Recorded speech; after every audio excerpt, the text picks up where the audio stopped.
sur Radio J comme tous les matins et nous sommes à présent en direct avec notre correspondant aux États-Unis, Sébastien Lévy à New York. Bonjour Sébastien.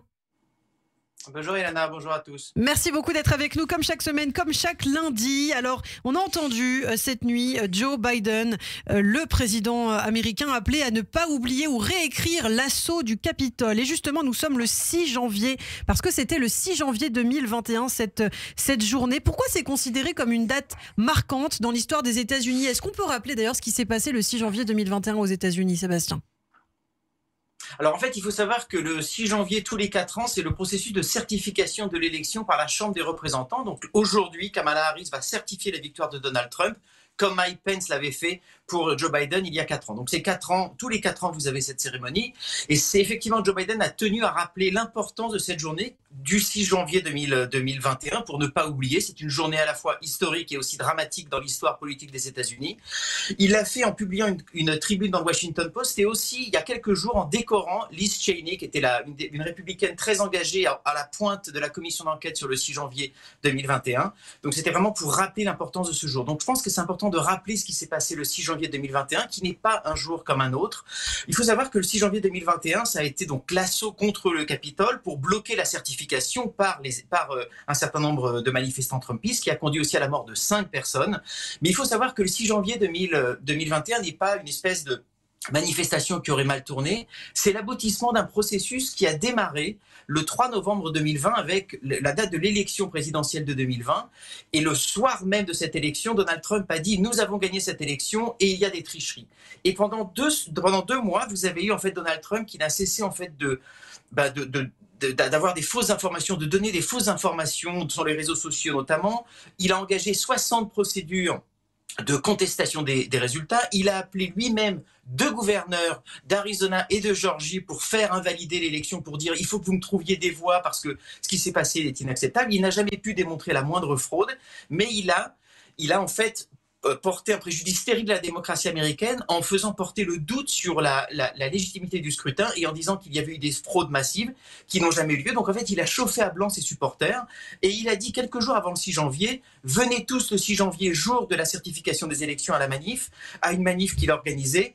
It's gonna be wild, ça va être sauvage. Et pendant cette manifestation, il a encore plus chauffé à blanc ses supporters en disant « Et maintenant, let's march the Capitol », allons tous marcher sur le Capitole et nous ne pouvons pas laisser faire cette forfaiture. Donc il a clairement chauffé à blanc ses supporters qui sont arrivés et les images en fait ont fait le tour du monde et ça a été un événement absolument dramatique qui n'a pas porté ses fruits puisque en fait le processus de certification a eu lieu, mais c'est la première fois depuis 1812 que le Capitole était attaqué de cette façon. Donc c'est effectivement un jour noir dans la démocratie américaine. Alors après les émeutes du Capitole, Sébastien, beaucoup pensaient que ce serait la fin de Donald Trump, mais justement, au contraire, ça n'a pas été le cas, hein, Sébastien. Non, et à bien des égards, ça a été à la fois un obstacle à son retour en politique, mais à titre personnel, j'ai toujours pensé que ça serait finalement la matrice de son possible retour. Et je m'exprime. Finalement, le 6 janvier 2021, c'est l'expression d'une partie du Trumpisme. Le Trumpisme, c'est le doigt d'honneur au système, c'est la défiance envers les institutions, la défiance envers les élites qui finalement ont laissé tomber beaucoup de classes populaires. Et il y a donc un élément de vrai là-dessus. Après, vous pouvez critiquer l'efficacité des élites ou vous pouvez critiquer tout le système et dont la démocratie même. Et c'est ce qu'a voulu faire Trump. Le Trumpisme, c'est aussi le refus de la défaite à tout prix. C'est-à-dire que Trump va dire, soit je gagne une élection, soit cette élection m'a été volée. Ça a toujours été le cas. Et il y a une chose que Trump, et ça dépasse le Trumpisme, a toujours détesté, ce sont les losers. Pour lui, être loser, c'est la pire des insultes. Et puis autre chose qui est liée au premier point, finalement le Trumpisme, c'est la volonté de revanche. C'est t'appeler finalement sur la rage de ses supporters qui ont été grugés par le système, et là-dessus, il a raison, et finalement tabler sur cette rage pour dire on vous a volé votre croissance économique, on vous a volé l'éducation de vos enfants, votre santé, regardez ce que les élites font maintenant, elles vous volent également la démocratie et l'élection. Et donc c'est dans ce contexte que Trump est parvenu finalement à tabler sur cette rage, et sans surprise, 70% des républicains, même dans la foulée du 6 janvier, continuaient d'être fidèles à Trump et de dire que cette élection leur avait été volée. Ça vient de beaucoup d'années avant. Et donc, c'est la raison pour laquelle je dis vraiment que le 6 janvier est l'aboutissement d'un long processus qui a même démarré avant même novembre. Ce sont des années de défiance qui finalement ont porté leurs fruits. Et c'est la raison pour laquelle Trump n'a jamais finalement perdu le soutien des électeurs républicains. C'est aussi la raison pour laquelle les élus républicains auraient pu, en fait, d'une certaine façon, faire ce que les élus au Brésil ont fait avec Bolsonaro après la tentative de coup d'État, c'est-à-dire disqualifier définitivement Trump. Ils ne l'ont pas fait pour une raison simple, parce qu'ils savaient que s'ils le faisaient, ils allaient perdre non seulement le soutien de Trump, mais plus important, de ces électeurs qui finalement ont été convaincus par Trump que le système était contre eux.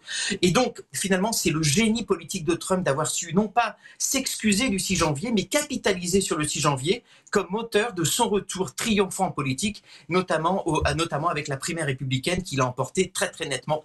Et ensuite, l'élection qu'il a emportée contre Kamala Harris. Mais il y a quand même désormais une sorte de volonté d'apaisement peut-être de la part du camp démocrate. En tout cas, on le voit de la part de Kamala Harris. Vous allez en parler. Quelles sont les leçons qui ont été tirées de ces événements aux États-Unis, Sébastien ? Alors, je pense que c'est important dans la tribune qu'a publié Joe Biden aujourd'hui. Joe Biden a vraiment insisté sur le fait que finalement, cette transition de 2024-2025, elle n'a strictement rien à voir avec celle de 2020-2021. Joe Biden dit, écoutez, on a reconnu notre défaite. J'ai invité Donald Trump à venir à la Maison-Blanche, ce que Joe Biden n'avait pas fait il y a 4 ans. J'assisterai, donc Joe Biden le dit, j'assisterai à l'arrivée en fait de Donald Trump à la Maison-Blanche et notamment à son discours d'investiture. Je serai présent dans son investiture. Et il y a une transition qui, de tous des avis concordants, s'est extrêmement bien passée. Vous avez même d'ailleurs une coordination assez étroite. J'écoutais Pascal Jonathan qui parlait des otages et vous avez aujourd'hui une coordination sur notamment le sujet des otages. Donc il y a une volonté en fait d'établir un contraste entre l'attitude des démocrates par rapport à celle de Trump il y a 4 ans pour dire voilà, nous revenons à la normale, nous revenons à quelque chose de beaucoup plus sain. Aujourd'hui, Kamala Harris va certifier sans aucun problème la victoire de Donald Trump. Vous pouvez imaginer ce que personnellement cela fait pour Kamala Harris.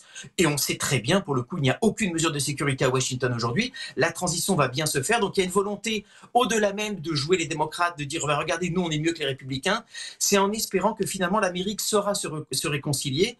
Mais là-dessus, il y a une personne qui finalement détient la clé de cette réconciliation et de cet apaisement, c'est Donald Trump.